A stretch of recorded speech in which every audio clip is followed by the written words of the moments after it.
আসসালামু আলাইকুম। প্রিয় শিক্ষার্থীরা সবাই কেমন আছেন? আশা করি সবাই ভালো আছো। আমরা আমাদের এই ভিডিও লেকচারের বিগত যে ২টা লেকচার ছিল, ওই ২টা লেকচারে আমরা কোষ ও কোষের গঠন সম্পর্কে জানছি এবং কোষ প্রাচীর সম্পর্কে জানছি, কোষের প্রকারভেদ সম্পর্কে জানছি, কোষের ইতিহাস সম্পর্কে জানছি। আজকে আমাদের এই তৃতীয় লেকচার প্ল্যানে আমরা লেকচার ক্লাসে আমরা আমাদের যে কোষ ঝিল্লিটা অর্থাৎ প্লাজমা মেমব্রেনটা নিয়ে সম্পূর্ণ ডিটেইলসে আলোচনা করব। ওখান থেকে কি কি সৃজনশীল আছে সেটা আমরা আলোচনা করব। ওখান থেকে কি কি এমসিকিউ আসে সেগুলো আমরা আলোচনা করব এবং কোষের যে প্রোটোপ্লাস্ট এটা নিয়ে আমরা আলোচনা করব। তাহলে প্রথমে দেখো, আমাদের প্রথম টপিকটার নাম দেখো প্রোটোপ্লাস্ট। প্রোটোপ্লাস্ট জিনিসটা কি এটা তোমাকে সবার আগে জানতে হবে যে প্রোটোপ্লাস্ট কি। প্রোটোপ্লাস্ট মানে হচ্ছে কোষ প্রাচীর দিয়ে ঘেরা কোষের যে সমুদয় সজীব বস্তু থাকবে তাকে আমরা বলবো প্রোটোপ্লাস্ট। অর্থাৎ একটা কোষের ভিতরে আমরা যে কোষ প্রাচীরটা পড়ছিলাম ওই কোষ প্রাচীর দিয়ে ঘেরা কোষের সকল সমুদয় বস্তুকে বলা হয় থাকে প্রোটোপ্লাস্ট। তাহলে প্রোটোপ্লাস্ট কাকে বলবো? কোষ প্রাচীর দিয়ে ঘেরা, কোষ প্রাচীর বেষ্টিত কোষের সমুদয় বস্তু।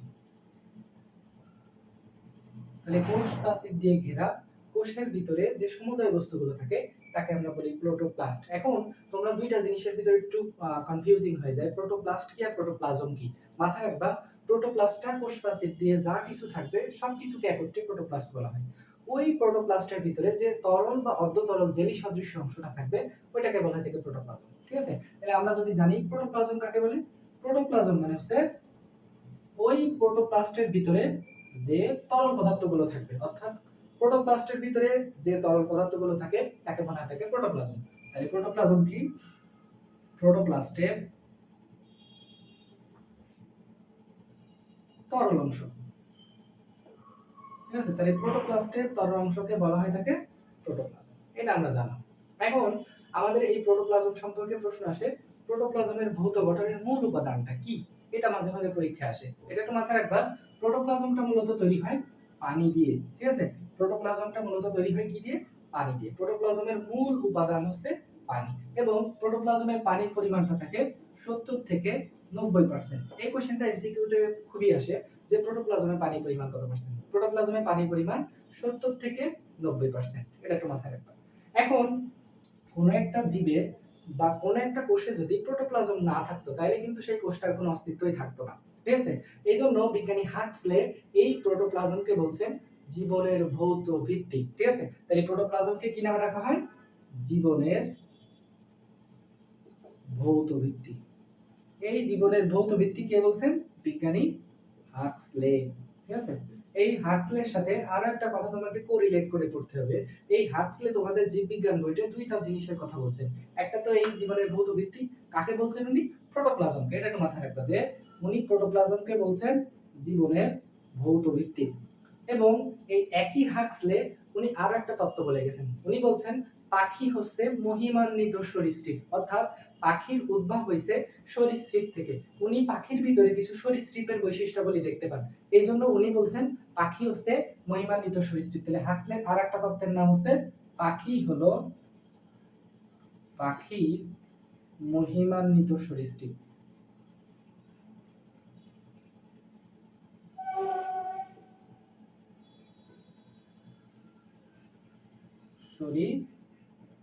তাহলে পাখি হচ্ছে কি? মহিমান্বিত সরীসৃপ। এই যে দুইটা তত্ত্ব, এই দুইটা তত্ত্বের আবিষ্কারকের নাম বিজ্ঞানী হাক্সলে। এটা একটু মাথায় রাখবেন। এখন এই প্রোটোপ্লাজমটার কিছু বৈশিষ্ট্য আছে। কি কি বৈশিষ্ট্য আছে? প্রোটোপ্লাজমকে যদি তুমি উত্তাপ, অ্যাসিড, ক্ষার এগুলো দাও তাহলে কিন্তু প্রোটোপ্লাজমটা আস্তে আস্তে কি হয়ে যায়? জমাট বেঁধে যায়। অর্থাৎ অ্যাসিড, ক্ষার, উত্তাপ এগুলো দিলে প্রোটোপ্লাজমটা জমাট বেঁধে যায়। এখন তোমাকে জানতে হবে যে এই প্রোটোপ্লাজমটা কি স্থির থাকে না এই প্রোটোপ্লাজমটা চলন হয়। মনে রাখবা, কোষ প্রাচীর যুক্ত যে সমস্ত প্রোটোপ্লাজম থাকে ওই প্রোটোপ্লাজম গুলো কি হয়? সাইক্লোসিস বা আবর্তন সম্পন্ন করে। অর্থাৎ কোষ প্রাচীর যুক্ত যে সমস্ত প্রোটোপ্লাজম পাওয়া যায় তারা কি সম্পন্ন করে? চলন বা আবর্তন, বা ওইটাকে আমরা ইংরেজিতে সাইক্লোসিস বলি, সাইক্লোসিস। তাহলে কোষ প্রাচীর যে যুক্ত যে সমস্ত প্রোটোপ্লাজম আছে এদের মধ্যে কি দেখা যায়? চলন বা সাইক্লোসিস বা আবর্তন দেখা যায়। এই কোষ প্রাচীর তোমার প্রোটোপ্লাজমের চলন সাধারণত দুই ধরনের, একটা আছে একমুখী চলন আর একটা আছে বহুমুখী চলন। তাহলে একমুখী চলন আছে আর একটা আছে কি? বহুমুখী চলন। এখন তোমাকে জানতে হবে যে একমুখী চলন কার দেখা যায়, বহুমুখী চলন কার দেখা যায়। এখান থেকে কিন্তু এমসিকিউ আসে যে একমুখী চলন কার দেখা যায়, বহুমুখী চলনটা কার দেখা যায়। এখন দেখো একমুখী চলন দেখা যায় সাধারণত পাতাঝাজির প্রোটোপ্লাজমে। তাহলে কার দেখা যায়, পাতাঝাজির প্রোটোপ্লাজমে। তাহলে পাতাঝাজির যে প্রোটোপ্লাজমটা থাকে এর যে চলনটা দেখা যায় এই চলনকে বলা হয় থাকে একমুখী চলন। আর ট্রাডেন্সক্যান্ডিয়া নামক একটা উদ্ভিদ আছে, এর যে প্রোটোপ্লাজমের চলন ওর চলনটা আছে বহুমুখী চলন। তাহলে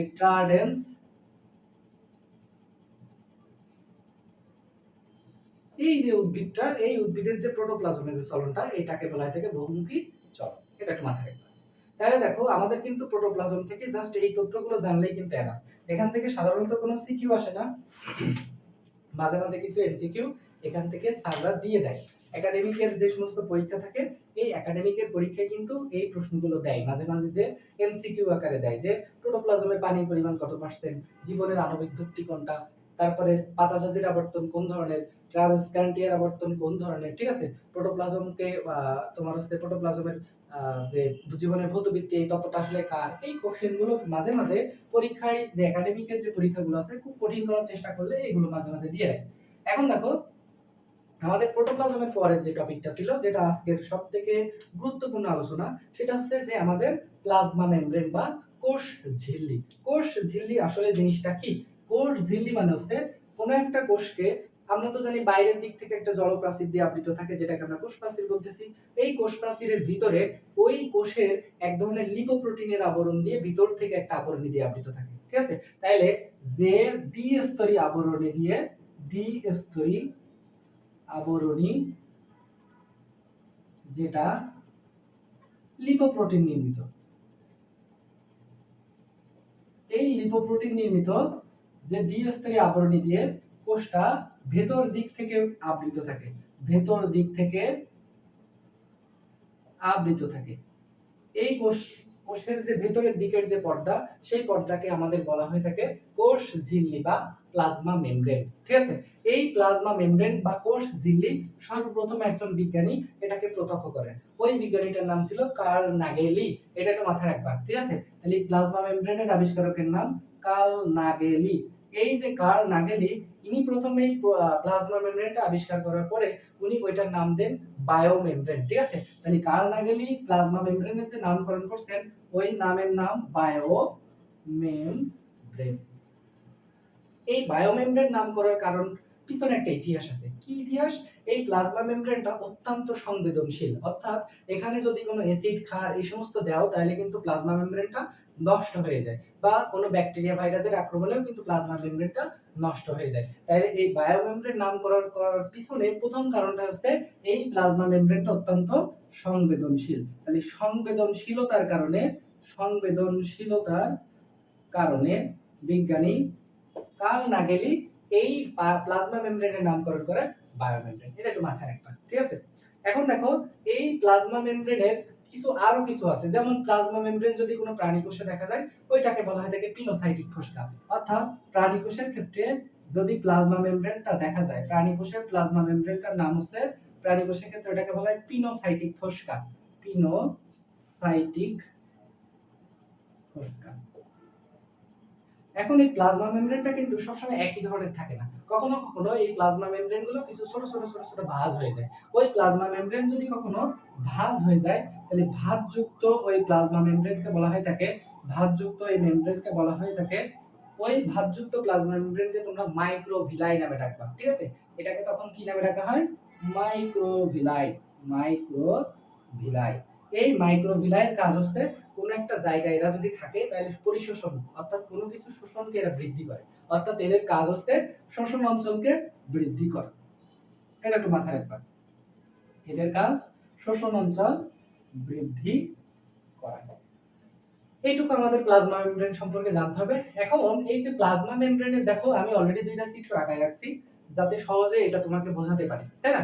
এই প্লাজমা মেমব্রেন সম্পর্কে গঠন ব্যাখ্যা করতে গিয়ে তোমাকে জাস্ট 2 মিনিটের ভিতরে বা 5 মিনিটের ভিতরে এই প্লাজমা মেমব্রেনের গঠনটা শিখতে হবে, কারণ এটা পরীক্ষার খাতায় এত সময় নিয়ে কিন্তু আঁকানো যাবে না, বা পরীক্ষার খাতায় কিন্তু তুমি এত সময় নিয়ে 3 মার্কের জন্য 10-15 মিনিট ব্যয় করতে পারবা না। তোমাকে জাস্ট অল্প কিছুক্ষণের ভিতরে এটা আঁকাতে হবে এবং এটার বিস্তারিত ব্যাখ্যা তোমাকে লিখতে হবে। এই প্লাজমা মেমব্রেন সম্পর্কে অনেকগুলো বিজ্ঞানী অনেকগুলো মতবাদ দিয়ে গেছে। এই মতবাদগুলো সাধারণত এমসিকিউ তে আসে। আমরা একটু মতবাদগুলো সম্পর্কে প্রথমে জেনে নিই যে প্লাজমা মেমব্রেনের গঠন সম্পর্কে কোন বিজ্ঞানী কি মতবাদ দিবেন। প্লাজমা মেমব্রেনের গঠন সম্পর্কে সর্বপ্রথম সুনির্দিষ্ট মডেলটার নাম হচ্ছে স্যান্ডউইচ মডেল। ঠিক আছে, তাহলে প্লাজমা মেমব্রেনের সর্বপ্রথম সুনির্দিষ্ট মডেলের নাম সর্বপ্রথম সুনির্দিষ্ট এই সর্বপ্রথম সুনির্দিষ্ট মডেলের নাম স্যান্ডউইচ মডেল। স্যান্ডউইচ এই স্যান্ডউইচ যে মডেলটা এই মডেলের আবিষ্কারকের নাম দুইজন ডি সমৃদ্ধ বিজ্ঞানী, অর্থাৎ একজনের নাম ড্যানিয়েল আর একজনের নাম ড্যাপসন। ঠিক আছে, তাহলে একজনের নাম ড্যানিয়েল আর একজনের নাম ড্যাপসন। এই দুইজন বিজ্ঞানী সর্বপ্রথম একটা সুনির্দিষ্ট মডেলের প্রস্তাব করেন, ওই মডেলটার নাম স্যান্ডউইচ মডেল। পরবর্তীকালে আরেকজন বিজ্ঞানী আছে গ্রিন্ডেল। ঠিক আছে, এই গ্রিন্ডেল নামক একজন বিজ্ঞানী সর্বপ্রথম লিপিড মেমব্রেন নামক একটা মতবাদ আবিষ্কার করেন। লিপিড মেমব্রেন, এটা তোমাদের হাসান স্যারের বইয়ে কিন্তু নাই। এই লিপিড মেমব্রেন যে মতবাদটা, এই মতবাদের জনক হচ্ছে গ্রিন্ডলি। ঠিক আছে, এটা তো মাথায় রাখবা। এরপরে আসি লিপিড মেমব্রেনের পরে মাইসেলার নামক একটা মতবাদ আছে। এই মতবাদটাও কিন্তু তোমাদের হাসান স্যারের বইতে নাই। মাইসেলার মেমব্রেন মতবাদ। এই মাইসেলার মেমব্রেন মতবাদটা হফম্যান নামক একজন বিজ্ঞানী দিয়েছেন। হফম্যান। ঠিক আছে, এরপর আসি 4 নম্বর যে মতবাদটা আছে সেটা সবাই জানো, যেটাকে আমরা বলি ফ্লুইড মোজাইক মডেল, তাই না? এই বিজ্ঞানী ফ্লুইড মোজাইক মডেলের আবিষ্কারক দুইজন বিজ্ঞানী, একজনের নাম সিঙ্গার আর একজনের নাম নিকালসন। ঠিক আছে, ফ্লুইড মোজাইক মডেল, এই মডেল দুইজন বিজ্ঞানী দিয়েছেন, একজনের নাম সিঙ্গার আর একজনের নাম নিকলসন। এই সিঙ্গার এবং নিকলসন এই ফ্লুইড মোজাইক মডেলের প্রবক্তা, এবং সবথেকে বেশি সমাদৃত মডেলটার নামই হচ্ছে ফ্লুইড মোজাইক মডেল, অর্থাৎ সর্বজন স্বীকৃত মডেলটার নামই কিন্তু ফ্লুইড মোজাইক মডেল। ঠিক আছে, এরপরে দেখো 5 নম্বরে আরো একটা মডেল আছে যেটাকে বলা হয় ইউনিট মেমব্রেন মডেল। ঠিক আছে, তাহলে ইউনিট মেমব্রেন মডেল, এই ইউনিট মেমব্রেন মডেলটা একজন বিজ্ঞানী দিয়েছেন। ওই ইউনিট মেমব্রেন মডেলের যে বিজ্ঞানীটার নাম, ওনার নাম রবার্টসন। ঠিক আছে, তাহলে বিজ্ঞানী রবার্টসন এই ইউনিট মেমব্রেনের জনক। তাহলে আমরা যদি আরো একবার রিভিউ দিই, তাহলে দেখো এইখান থেকে কিন্তু প্রশ্ন আসবে কি কোন মডেলের জনক কে। সাধারণত একাডেমিক প্রশ্নে কিন্তু এগুলো হর হামেশাই আসে, তোমাদের ইয়ার ফাইনাল, হাফ ইয়ারলি যে কোনো পরীক্ষায় কিন্তু যে কোন বিজ্ঞানী কি মডেল দিয়েছেন, কোন মডেলটা কি নামে পরিচিত, এটা আসে। এখান থেকে সিকিউ সাধারণত আসবে না, কিন্তু এমসিকিউর জন্য কিন্তু এই মডেলগুলো খুবই খুবই ইম্পর্টেন্ট। ঠিক আছে, এখন আসি এই মডেলগুলোর ভিতরে দুইটা মডেল সম্পর্কে আমাদের হাসান স্যারের বইয়ে বা যে কোনো বোর্ড পরীক্ষায় এই দুইটা মডেল সম্পর্কে কিন্তু আমাদের প্রশ্ন আসে যে দুইটা মডেলের ভৌত গঠন ব্যাখ্যা করো, যে স্যান্ডউইচ মডেলের ভৌত গঠন এবং আমাদের যে ফ্লুইড মোজাইক মডেলের ভৌত গঠন। আমরা তো জানি সর্বপ্রথম সুনির্দিষ্ট মডেলের নামে কিন্তু স্যান্ডউইচ মডেল, এবং এই স্যান্ডউইচ মডেলের আবিষ্কারক নাম বিজ্ঞানী ড্যানিয়েল এবং ড্যাপসন। উনি কেন এইটাকে স্যান্ডউইচ মডেল দিয়েছেন? কারণ স্যান্ডউইচের মতো দুইটা প্রোটিনের লেয়ারের ভিতরে দেখো লিপিডের স্তর থাকে। আমরা জানি স্যান্ডউইচ বানানো হয় দুইটা পাউরুটির মাঝখানে মাংস রেখে, এজন্য উনি দুইটা প্রোটিনের ভিতরে যে একটা লিপিডের লেয়ার রাখছে, এটা দেখতে কিছুটা স্যান্ডউইচের মতো ওনার কাছে মনে হয়েছে, এইজন্য ওই মডেলটার নাম উনি দিয়েছেন স্যান্ডউইচ মডেল। ঠিক আছে, তাহলে স্যান্ডউইচ মডেলের প্রবক্তা কে? ড্যানিয়েল এবং ড্যাপসন। এই দুইজন ডি মূলত এই স্যান্ডউইচ মডেলের প্রবক্তা। দেখো স্যান্ডউইচ মডেলের গঠন খুবই ইজি, স্যান্ডউইচ মডেলের গঠনটা খুবই ইজি। স্যান্ডউইচ মডেলের গঠনে বিজ্ঞানী ড্যানিয়েল বলছেন এই যে স্তরটা লাল কালারের যে দুইটা স্তর আমি দিছি, এই দুইটা স্তর হচ্ছে দুইটা প্রোটিনের স্তর। এই প্রোটিনের স্তরের মাঝখানে দেখো লিপিডের স্তর আছে, তাহলে দেখতে কিছুটা কিসের মতো লাগতেছে? আমার স্যান্ডউইচের মতো লাগতেছে, এই জন্য এই মডেলটার নাম উনি দিয়েছেন স্যান্ডউইচ মডেল। এটা খুব একটা ইম্পর্টেন্ট না, কোনো ঘ দাগের প্রশ্নে আসার মতো প্রশ্ন এটা না, তারপরে তোমরা একটু মাথায় রাখবা স্যান্ডউইচ মডেলটা কি। এরপরে দেখো সব থেকে গুরুত্বপূর্ণ যে মডেলটা আমাদের পরীক্ষায় হর হামেশায় আসে, আমরা এটা খুব দ্রুত এবং খুব ইফেক্টিভলি পড়ার চেষ্টা করব। দেখো আমাদের যে স্যান্ডউইচ মডেলের পরে ফ্লুইড মোজাইক যে মডেলটা আছে, এই ফ্লুইড মোজাইক মডেলের প্রবক্তার নাম বিজ্ঞানী সিঙ্গার এবং নিকলসন। ওই ফ্লুইড মোজাইক মডেলে উনি বলছেন যে এই প্লাজমা মেমব্রেনটা দুইটা লিপিডের মেমব্রেন দিয়ে তৈরি বা দুই স্তরের লিপিড দিয়ে তৈরি এবং ওই লিপিডের ফাঁকে ফাঁকে কিছু কোলেস্টেরল থাকবে, কিছু প্রোটিন থাকবে। ইনি ওইটাকে নাম দিয়েছেন হিমশৈল মডেল, অর্থাৎ ফ্লুইড মোজাইক মডেলের আরেক নাম ফ্লুইড মোজাইক। এই ফ্লুইড মোজাইক মডেলের আরেক নাম হিমশৈল মডেল, হিমশৈল মডেল, বা ওইটাকে আমরা ইংরেজিতে আইসবার্গ মডেল নামেও ডাকতে পারি। ঠিক আছে, তাহলে যার নাম হিমশৈল মডেল তার নামই কিন্তু আইসবার্গ মডেল। এবং এই হিমশৈল মডেলের ওই বিজ্ঞানী সিঙ্গার এবং নিকলসন এই হিমশৈল মডেলের উনি বলছেন যে দুইটা লিপিডের স্তর দিয়ে এই হিমশৈল মডেলটা তৈরি। দেখো এই একটা লিপিডের স্তর, এই আর একটা লিপিডের স্তর, এই দুইটা লিপিডের স্তর দিয়ে তৈরি। তাহলে প্রথম গঠনিক উপাদানটা হচ্ছে ফসফোলিপিড বাইলেয়ার, ফসফোলিপিড বাইলেয়ার। এই যে ফসফোলিপিড বাইলেয়ার, এটা নামেই বোঝা যাচ্ছে।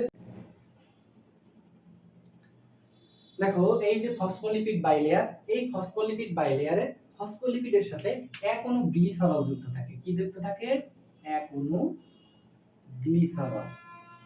এবার এই গ্লিসারলের সাথে আবার একটা ফসফেট হেড এবং একটা ফ্যাটি অ্যাসিড টেইল যুক্ত থাকে। ঠিক আছে, একটা ফসফেট হেড এবং দুইটা ফ্যাটি অ্যাসিড টেইল যুক্ত থাকে। তাহলে গ্লিসারলের সাথে কে কে যুক্ত থাকবে? একটা হচ্ছে ফসফেট হেড, ফসফেট হেড এবং ফ্যাটি অ্যাসিড টেইল। টেইল মানে হচ্ছে লেজ, হেড মানে হচ্ছে মাথা। এখন এই ফসফেট হেড থাকবে, দেখো এক অণু ফসফেট হেড এবং দুইটা ফ্যাটি অ্যাসিড টেইল থাকে। চিত্রে যদি তুমি খেয়াল করো তাহলে দেখো এই হচ্ছে একটা ফসফেট হেড এবং এই হেডের সাথে দেখো দুইটা টেইল যুক্ত আছে। এই দেখো দুইটা লেজ যুক্ত আছে। এই দুইটা লেজ কি দিয়ে তৈরি? ফ্যাটি অ্যাসিডের তৈরি। ঠিক আছে, তাহলে একটা ফসফেট হেড এবং তার সাথে দুইটা ফ্যাটি অ্যাসিড টেইল থাকে। এখন একটা মজার ব্যাপার হচ্ছে এই যে ফসফেট হেড গুলো, এই হেড গুলো পানিকে আকর্ষণ করে, কিন্তু ফ্যাটি অ্যাসিডের টেইল বা লেজ আছে এরা কি করে? পানিকে বিকর্ষণ করে। তাহলে এরা হচ্ছে পানি আকর্ষী। যারা পানি আকর্ষী তাদেরকে কিন্তু আমরা হাইড্রোফিলিক বলি। কি বলি? হাইড্রোফিলিক। এবং যারা পানিকে বিকর্ষণ করে তাদেরকে বলবো আমরা হাইড্রোফোবিক। তাহলে এরা হচ্ছে পানি বিকর্ষী, এদেরকে বলা হয় থাকে হাইড্রোফোবিক। তাহলে দেখো আমাদের মূলত ফসফোলিপিড বাইলেয়ারে জাস্ট এই উপাদানগুলো থাকে। এইটুকু তোমাকে সুন্দর করে বানায়ে মানে গুছায় লিখতে হবে। ঠিক আছে, তাহলে দেখো আমাদের ফসফোলিপিড বাইলেয়ারে ফসফোলিপিডের সাথে এক অণু গ্লিসারল যুক্ত থাকে। ওই গ্লিসারলের সাথে একটা ফসফেট হেড থাকবে এবং দুইটা ফ্যাটি অ্যাসিড লেজ থাকবে। এই ফসফেট হেডটা পানি আকর্ষী অর্থাৎ হাইড্রোফিলিক এবং ফ্যাটি অ্যাসিড যে টেইলটা থাকবে এটা পানিকে বিকর্ষণ করে, এইজন্য একে বলা হয় থাকে হাইড্রোফোবিক। এইটা। এখন দেখো এই ফসফোলিপিড বাইলেয়ার ছাড়াও আমাদের কিন্তু আরো একটা উপাদান থাকে যেটাকে আমরা বলি প্রোটিন উপাদান, তাই না? তাইলে আমাদের এই যে ফ্লুইড মোজাইক মডেলে সাধারণত কিছু প্রোটিন থাকে, যে প্রোটিনগুলোকে আমরা মেমব্রেন প্রোটিন বলি। কি প্রোটিন বলি? Membrane protein. এই মেমব্রেন প্রোটিন সাধারণত তিন ধরনের থাকে। একটা ফ্লুইড মোজাইক মডেলে অর্থাৎ একটা কোষ ঝিল্লিতে তিন ধরনের সাধারণত প্রোটিন পাওয়া যায় যাদেরকে মেমব্রেন প্রোটিন বলে। এই মেমব্রেন প্রোটিনগুলো দেখো আমি যদি খেয়াল করে তোমাদেরকে একটু দেখাই তাহলে দেখো এই একটা প্রোটিন আমি লাল কালার দিয়ে কয়েকটা প্রোটিন আঁকেছি। দেখো এই প্রোটিনটা দেখো ফসফোলিপিড বাইলেয়ারের উভয় লেয়ারে ব্যাপ্ত থাকে। দেখো এই লেয়ার থেকে এই লেয়ার পর্যন্ত বিস্তৃত। এই প্রোটিনকে বলা হয় তাকে peripheral protein, sorry integral protein. কি প্রোটিন? এটার নাম ইন্টিগ্রাল প্রোটিন। যে প্রোটিনটা উভয় স্তর পর্যন্ত ব্যাপ্ত থাকে ওই প্রোটিনটাকে বলা হয় থাকে ইন্টিগ্রাল প্রোটিন। তাহলে প্রথমটার নাম ইন্টিগ্রাল প্রোটিন। এই প্রোটিনটা কি থাকে? উভয় সারফেস পর্যন্ত ব্যাপ্ত থাকে। দেখো এই একটা সারফেস, এই একটা সারফেস, এই সারফেস থেকে এই সারফেস পর্যন্ত বিস্তৃত যে প্রোটিন ওই প্রোটিনকে বলা হয় ইন্টিগ্রাল প্রোটিন। তাহলে ইন্টিগ্রাল প্রোটিনটা কি থাকে? উভয় সারফেস পর্যন্ত বিস্তৃত, উভয় সারফেস পর্যন্ত বিস্তৃত। তারপরে দেখো 2 নম্বরে আরো একটা প্রোটিন থাকে যে প্রোটিনকে বলা হয় থাকে পেরিফেরাল প্রোটিন। Peripheral protein. এই যে পেরিফেরাল যে প্রোটিনটা থাকে এরা শুধুমাত্র যে কোনো একটা লেয়ারে থাকে। দেখো এই যে প্রোটিনটা আছে দেখো শুধু একটা লেয়ার আছে, এরা কিন্তু দুই লেয়ার পর্যন্ত বিস্তৃত না, এই প্রোটিনকে বলা হয় থাকে পেরিফেরাল প্রোটিন। দেখো পেরিফেরাল মানে হচ্ছে বাহ্যিক, অর্থাৎ যে প্রোটিনটা বাইরের দিকে থাকে, তাহলে ওই প্রোটিনকে বলবা বাহ্যিক প্রোটিন বা পেরিফেরাল প্রোটিন। তাহলে পেরিফেরাল প্রোটিনের আরেক নাম কিন্তু বাহ্যিক প্রোটিন। ঠিক আছে, তাহলে এটা থাকবে কোথায়? যে কোনো একটা লেয়ারে ব্যাপ্ত থাকবে, যে কোনো লেয়ারে ব্যাপ্ত থাকবে। এরপরে দেখো 3 নম্বর যে প্রোটিনটা আছে, ওই প্রোটিনকে বলা হয় থাকে লিপিড সম্পৃক্ত প্রোটিন। অর্থাৎ এই প্রোটিনগুলো সাধারণত লিপিডের সাথে সম্পৃক্ত থাকে, এই প্রোটিনকে বলা হয় থাকে লিপিড সম্পৃক্ত প্রোটিন। দেখো আমরা যদি খেয়াল করি তাহলে দেখো এখানে কিছু লিপিড আছে, এই লিপিডের সাথে দেখো কিছু প্রোটিন সংযুক্ত আছে, তাই না? এই লিপিডের সাথে কিছু প্রোটিন সংযুক্ত আছে, এই প্রোটিনগুলোকে বলা হয় থাকে লিপিড সম্পৃক্ত প্রোটিন। বা তুমি যদি এখানেও খেয়াল করো, তুমি যদি এখানেও কিছু প্রোটিন আঁকায় দাও, তাহলে এই প্রোটিনগুলো কি লিপিড সম্পৃক্ত প্রোটিন। অর্থাৎ লিপিডের সাথে যে সম্পৃক্ত অবস্থায় যে প্রোটিনগুলো থাকবে ওই প্রোটিনগুলোকে বলবা লিপিড সম্পৃক্ত প্রোটিন। তাহলে আমাদের প্রোটিন গেল, মেমব্রেন প্রোটিন গেল। 3 নম্বরে আছে গ্লাইকোক্যালিক্স। এই সম্পর্কে একটু জানতে হবে যে গ্লাইকোক্যালিক্স মানে কি। গ্লাইকো শব্দের অর্থ হচ্ছে কার্বোহাইড্রেট। ঠিক আছে, গ্লাইকোক্যালিক্সটা কিন্তু খুবই পরীক্ষা আসে যে গ্লাইকোক্যালিক্স বলতে কি বুঝো। ঠিক আছে, তাহলে আমরা গ্লাইকোক্যালিক্স সম্পর্কে একটু জেনে নিই যে গ্লাইকোক্যালিক্স বলতে কি বুঝো। গ্লাইকো ক্যালিক্স, এই গ্লাইকোক্যালিক্স মানে হচ্ছে একটা চিনির স্তর। কিসের স্তর? চিনির একটা স্তর। এই চিনির স্তরটা মূলত তৈরি হয় কি দিয়ে? চিনির স্তরটা মূলত তৈরি হয় কার্বোহাইড্রেট জাতীয় পদার্থ দিয়ে। অর্থাৎ আমরা মনে রাখবো গ্লাইকো শব্দের অর্থ কার্বোহাইড্রেট। ঠিক আছে, তাহলে গ্লাইকো শব্দের অর্থ কি? কার্বোহাইড্রেট। এই কার্বোহাইড্রেটের সাথে যদি কোনো প্রোটিন যুক্ত হয়, তাহলে কার্বোহাইড্রেট প্লাস প্রোটিন, এদেরকে আমরা বলবো গ্লাইকোপ্রোটিন। ঠিক আছে, তাহলে কার্বোহাইড্রেটের সাথে যদি কোনো প্রোটিন যুক্ত হয় তাকে বলবা গ্লাইকোপ্রোটিন। আবার কার্বোহাইড্রেটের সাথে যদি কোনো লিপিড যুক্ত হয়, অর্থাৎ কার্বোহাইড্রেট প্লাস লিপিড, তাহলে আমরা একইভাবে বলতে পারবো যে গ্লাইকো। কার্বোহাইড্রেট মানে কি? গ্লাইকো। গ্লাইকোর সাথে কে যুক্ত হয়েছে? লিপিড যুক্ত হয়েছে, তখন তাকে আমরা বলবো গ্লাইকো লিপিড।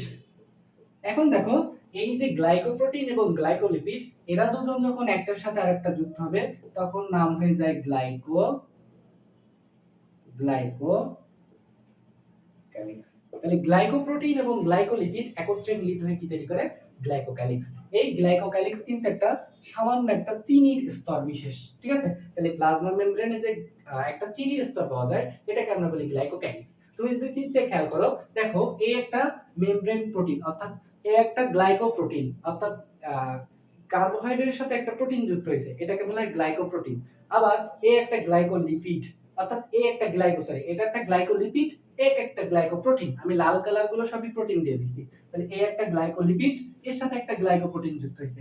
এই গ্লাইকোপ্রোটিনের সাথে যদি কোনো গ্লাইকোলিপিড যুক্ত হয়ে যায় তখন তার নাম হয়ে যায় গ্লাইকোক্যালিক্স। এটা তো মাথায় রাখবা। ঠিক আছে, এটা একটা কিসের স্তর? এটা একটা চিনির স্তর। এই গ্লাইকোক্যালিক্সের একটা স্পেশাল ফিচার আছে, অর্থাৎ এর একটা নির্দিষ্ট কাজ করে। এরা কি করে? কোষের চিহ্নিতকারক হিসাবে কাজ করে, অর্থাৎ কোষের রিকগনাইজার হিসাবে কাজ করে। এটা খুবই পরীক্ষা আসে যে কোষের রিকগনাইজার হিসাবে কাজ করে। এরা কি করে? কোষের রিকগনাইজার বা চিহ্নিতকারক হিসাবে কাজ করে।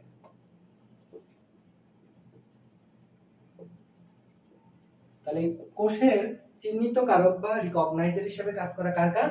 গ্লাইকোক্যালিক্সের কাজ। এই গ্লাইকোক্যালিক্সটা কিন্তু খুবই পরীক্ষায় আসে, সংজ্ঞা আসে, এবং তুমি যখন এই একটা প্লাজমা মেমব্রেনের ভৌত গঠন লিখবা তখন কিন্তু অবশ্যই তোমাকে গ্লাইকোক্যালিক্সটাকে মেনশন করতেই হবে। ঠিক আছে, এরপরে দেখো লাস্ট যে জিনিসটা থাকে একটা প্লাজমা মেমব্রেনের ভৌত গঠনে, সেটা হচ্ছে একটা কোলেস্টেরলের স্তর।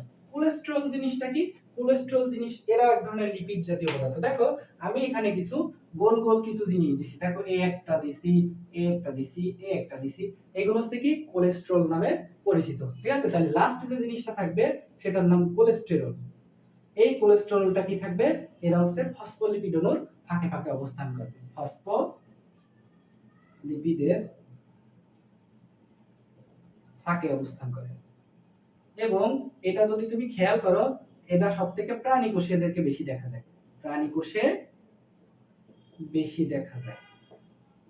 ঠিক আছে, তাহলে এই কোলেস্টেরল গুলো সবথেকে বেশি দেখা যায় কোন কোষে? প্রাণী কোষে সবথেকে বেশি দেখা যায়।